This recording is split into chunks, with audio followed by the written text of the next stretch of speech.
Carísimos hermanos y amigos del grupo Edificados en la Palabra, paz a vosotros. Les saluda su hermana en Cristo, Mercy Barrios, desde el país de Guatemala, deseando que la bendición y la presencia del Todopoderoso esté en su vida. Es para mí un honor y un privilegio poder estar a través de estas plataformas y compartir con usted un bello mensaje de la palabra de nuestro Dios. Pero antes de que entremos en materia, le invito a que juntos podamos orar al Dios Todopoderoso.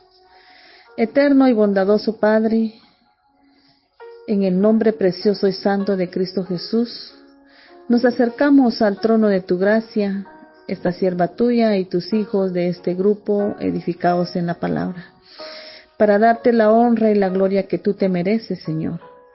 Agradecidos contigo por la vida y la salud que tú nos regalas, y que en medio de las tribulaciones podemos hallar gozo y podemos hallar fuerza en tu presencia, Señor. Perdona nuestras imperfecciones porque somos seres imperfectos, lo reconocemos, Señor.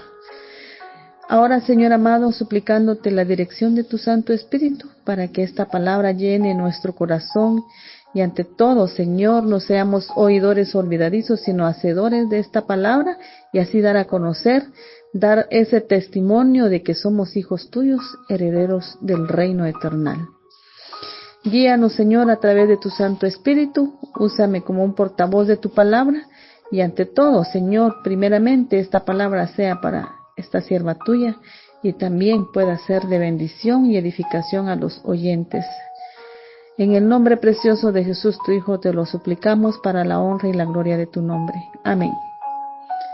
Mis amados hermanos, nuestra temática que estamos llevando es de Filipenses. El llamado a la iglesia, a la unidad y a la armonía. Estamos en la segunda semana de las epístolas. El subtema es las señales del pueblo de Dios. Y nuestro tema principal para hoy es, y se titula de esta manera, las señales de la gran iglesia cristiana. Esto vamos a estudiar, esperando que sea para nuestra enseñanza también. En nuestro texto base lo encontramos en la epístola a los Filipenses, capítulo 1, sus versículos 27 al 30. Si usted tiene la Biblia a la mano, amado hermano y amigo oyente, le invito a que busque Filipenses capítulo 1 y sus versículos 27 hasta el 30, que dice de esta manera: solamente que os comportéis como es digno del Evangelio de Cristo, para que os sea que vaya a veros o que esté ausente, oiga de vosotros que estáis firmes en un mismo espíritu, combatiendo unánimes por la fe del Evangelio, y en nada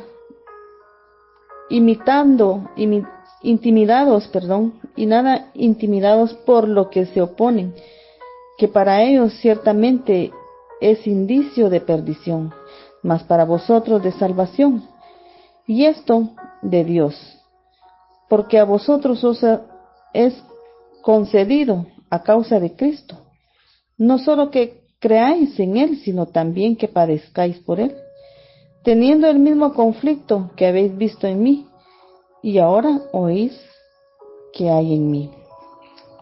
Hermosa lectura de la palabra de nuestro Dios. Aquí es donde nos vamos a basar para este hermoso tema.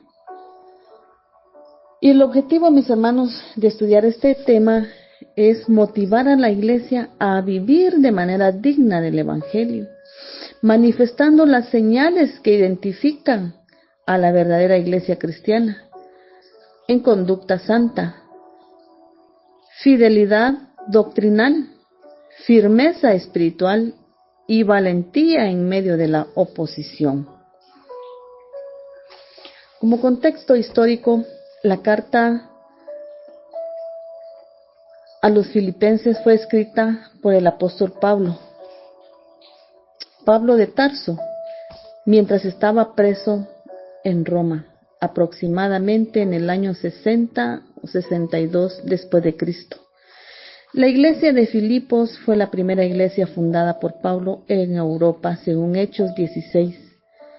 Era una colonia romana orgullosa de su ciudadanía romana.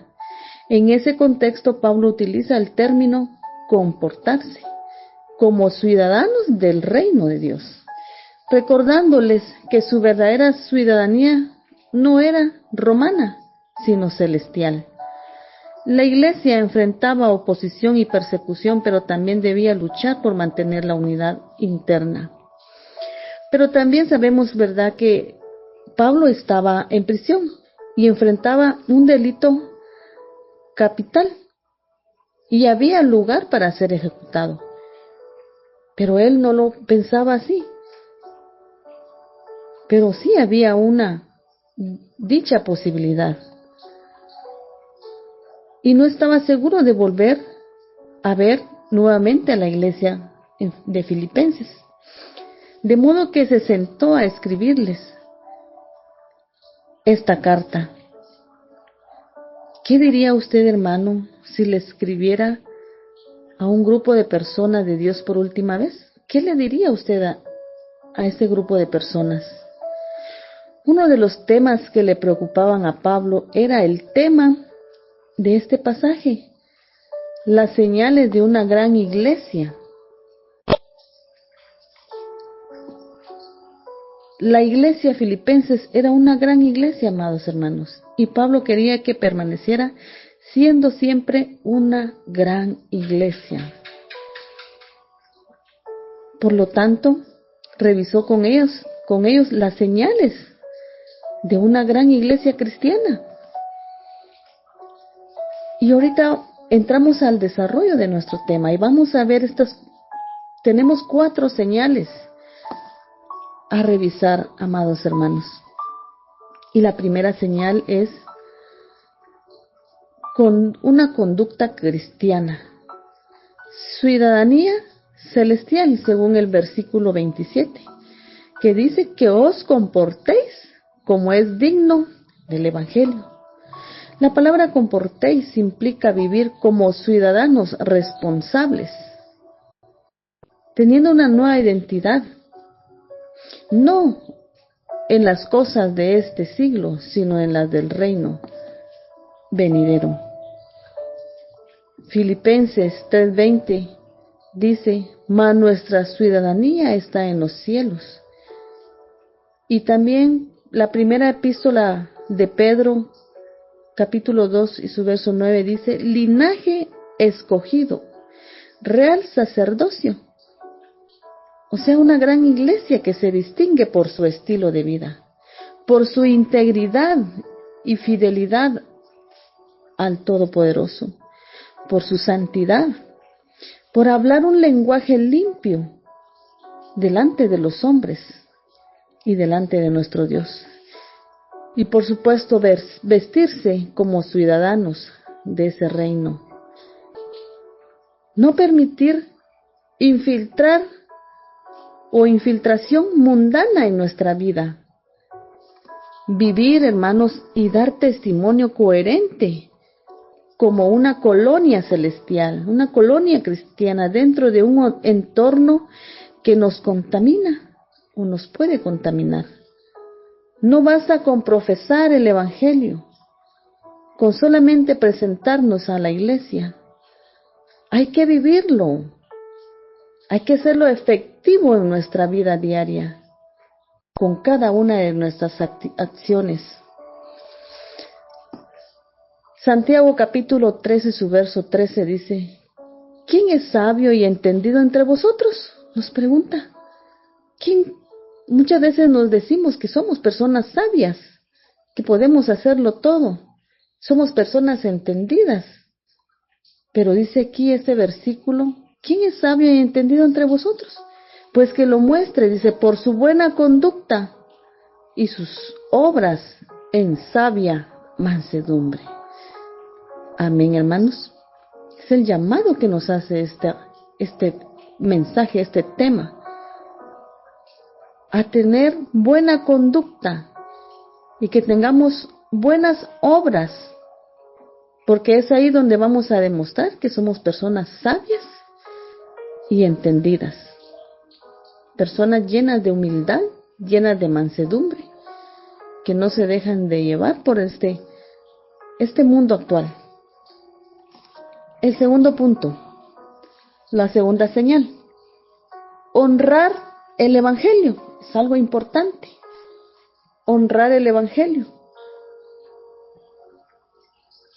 En el verso 27 dice, ningún creyente debe traer deshonra al mensaje de Cristo.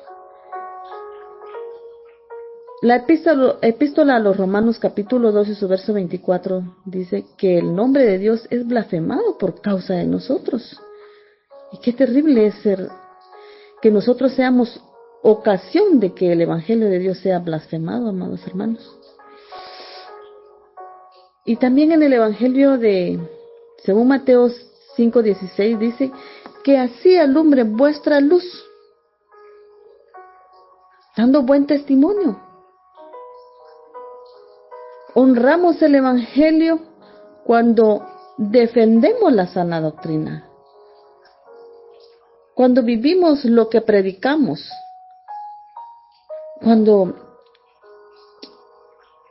tenemos buenas acciones, reflejamos el carácter de Cristo. La iglesia grande, hermanos, no es la que tiene grandes multitudes, sino la que honra el Evangelio con su vida. Y a eso se refería Pablo, no a una iglesia grande en número, porque el Señor se va por la calidad y no la cantidad de cristianos. Con frecuencia decimos que una prenda de vestir le sienta bien a una persona. O sea que lo que queremos decir es que la ropa coincide con y aumenta la apariencia y la personalidad de tal persona. Lo mismo sucede con el Evangelio de Cristo. Si nos colocamos el Evangelio, debemos de vestir como tal el Evangelio. Sed imitadores de mí así como yo de Cristo, decía Pablo. Tito capítulo 2 y su verso 10 dice, no defraudando, sino mostrándose fieles en todo, para que en todo, dice, adornen la doctrina de nuestro Salvador. Doctrina es enseñanza, amados hermanos. La doctrina es todo lo que nuestro Señor Jesucristo nos ha puesto de ejemplo.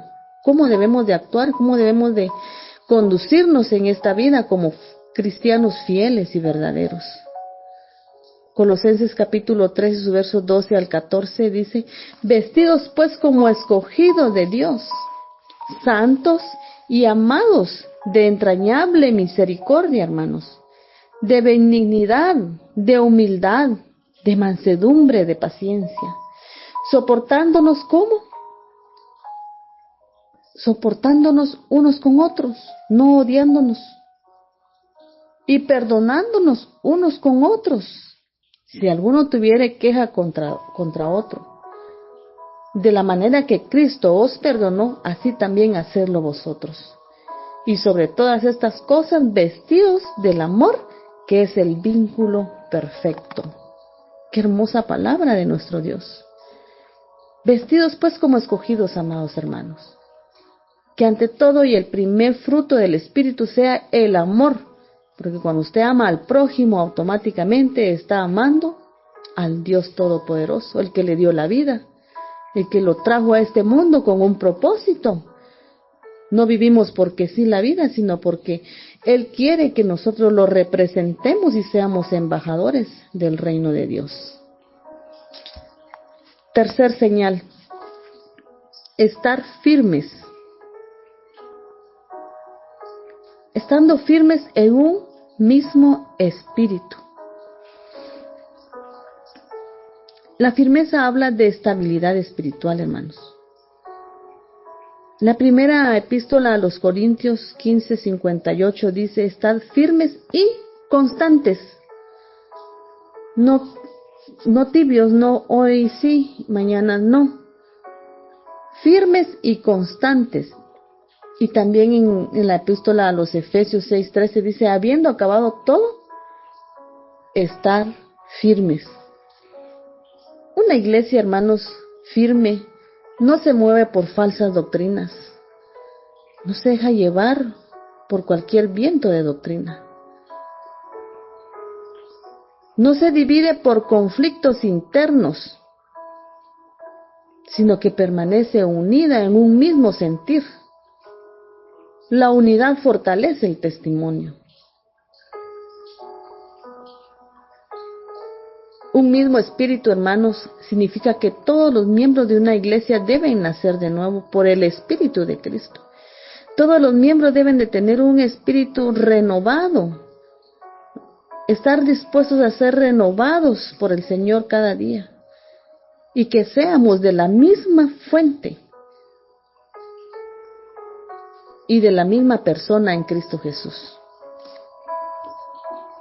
Todos, hermanos, todos debemos estar comprometidos al Señor Jesucristo. Todos debemos de entregarle nuestro corazón. Amar al Señor con todas nuestras fuerzas.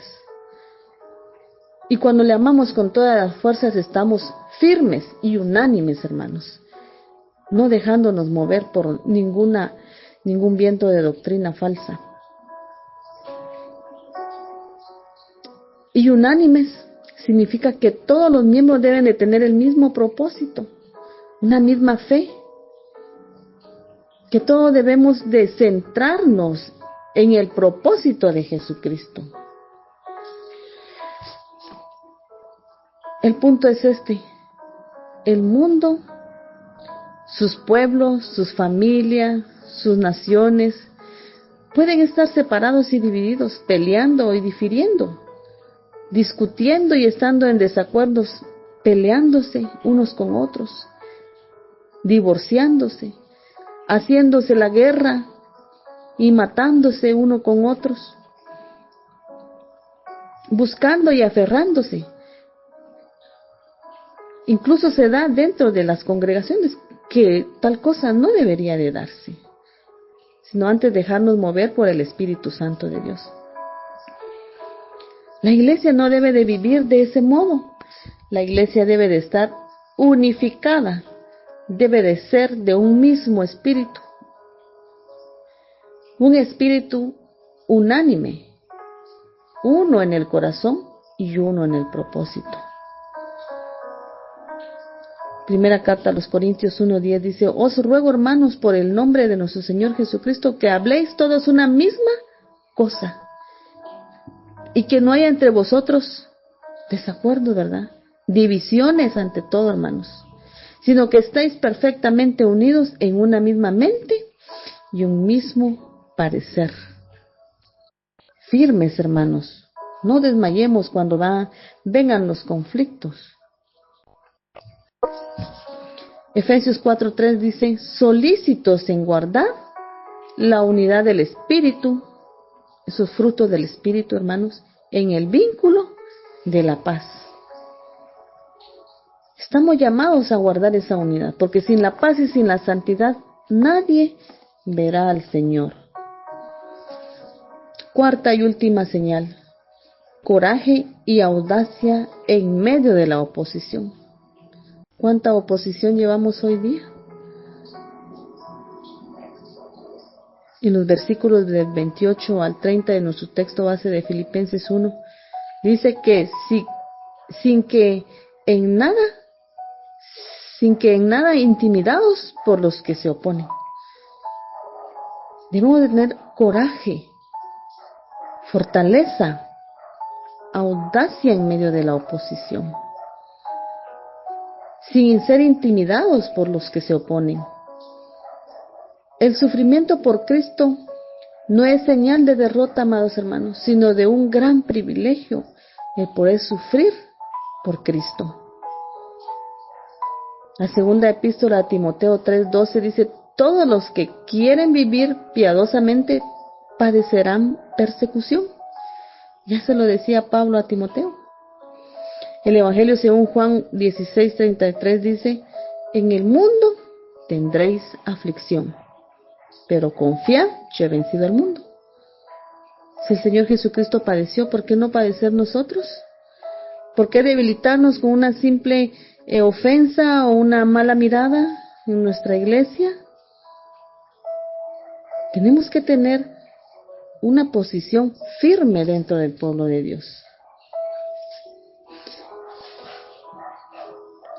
El Espíritu Santo puede usar la persecución muchas veces, y quizás algunos en veces no lo entendemos, pero el Espíritu Santo Dios lo usa para que haya, algunas veces es permitido para que haya persecución, pero ¿para qué? Para confirmar nuestra fe. Mostrar testimonio al mundo y convencer a los opositores. El sufrimiento por Cristo es evidencia de que pertenecemos a Él, amados hermanos, así de que no nos sorprendamos. Ser un creyente cristiano en un mundo corrupto es algo arduo. Las personas se oponen a nuestra posición firme que tenemos en Cristo y por Cristo. Y la justicia. Puede ser la puerta del lado, el que esté en contra suya. Puede ser el de la puerta del lado suyo. Puede ser su propia familia. Pueden ser las personas de la oficina donde usted trabaja, de la escuela o en cientos de otros lugares. El cliente cristiano casi siempre es evitado, ignorado, maldecido, injuriado, ridiculizado, rechazado, hermanos, cuestionado, perseguido, burlado, pasado por alto, abusado, encarcelado, aislado, desviado y maltratado, incluso martirizado, hermanos. Pablo y otros varones del ayer habían dejado a la iglesia un gran ejemplo, un ejemplo dinámico para seguir al soportar la persecución. Pablo había sido arrestado, golpeado y encarcelado cuando estaba en Filipos, y la iglesia había presenciado tales escenas, hermanos. Pero Pablo soportó todo por amor a Cristo. Por lo tanto, nosotros debemos de seguir sus pasos y soportar cada persecución en nuestra vida. Quizás sea interna, quizás sea externa. Persecuciones que se lancen en contra de nosotros. Todo sea por amor a Cristo. Amados hermanos, el gran soldado cristiano puede soportarlo todo a través de la presencia del poder de Cristo, a través de la fe. Soportar como un gran soldado cristiano por Cristo. Juan, capítulo 15, su verso 20, Evangelio de Juan, dice: acordaos de la palabra que yo os he dicho. El siervo no es mayor que su Señor. Así es, el siervo no es mayor que su Señor. ¿Quiénes somos nosotros? Somos siervos. Y si a mí me han perseguido, también a vosotros os perseguirán. Son palabras de nuestro Señor Jesucristo. Si han guardado mi palabra, también guardarán la vuestra. O sea que estamos advertidos que no nos admire y nos sorprenda las persecuciones en nuestra vida, hermanos. Filipenses 1:29 dice: porque a vosotros os es concedido a causa de Cristo, no solo que creáis en Él, sino también que padezcáis por Él. ¿Cuántos estamos dispuestos a padecer por Cristo, amados hermanos? ¿O huimos cuando viene la persecución, cuando viene la tribulación, cuando vienen las pruebas? Es momento de que estemos firmes, hermanos. Para ir concluyendo, veamos una aplicación para la iglesia actual. Hoy, hermanos, la iglesia enfrenta presión cultural, ataques a los valores bíblicos, división interna dentro del mismo pueblo, persecución ideológica. Dios sigue buscando una iglesia que viva como ciudadano del reino, que honre el Evangelio con integridad y fidelidad, que permanezca firme doctrinalmente, que no tenga miedo de defender la verdad. La grandeza de la iglesia no está en su edificio, hermanos, sino en su fidelidad. Aunque se rían y se burlen, pero nosotros somos fieles al Dios Todopoderoso. Para concluir, mis hermanos, las señales de la gran iglesia cristiana no son externas, sino espirituales. Una iglesia grande es aquella que vive dignamente, honra el Evangelio, permanece firme, sufre con valentía por Cristo. Cuando la iglesia refleja estas señales, el mundo ve a Cristo en ellos. Que Cristo se note en usted, amado hermano, que Cristo se note en mí, en mis palabras. Incluso con un mensaje de texto podemos reflejar lo que somos en Cristo, hermanas. Usando las redes sociales también reflejamos quiénes somos en Cristo. ¿Qué comentamos? ¿Qué publicamos? ¿Cómo nos expresamos? Para cerrar, hermanos, veamos Filipenses, Epístola a los Filipenses 1:27, que es parte de nuestro texto base, y dice: solamente que os comportéis como es digno del Evangelio de Cristo. Amén. Deseo que esta palabra sea de bendición y edificación a su vida, amados hermanos, como lo fue para mí. Que Dios bendiga a todos los miembros de este grupo edificados en la palabra, y a mis hermanos administradores. Gracias, que Dios los bendiga y gracias por este privilegio. Y les quiero dejar la bendición: que Jehová les bendiga y les guarde. Jehová haga resplandecer sus rostros sobre ti y tenga de ti misericordia. Jehová alce sobre ti su rostro y ponga en ti paz. Paz a vosotros, amados hermanos.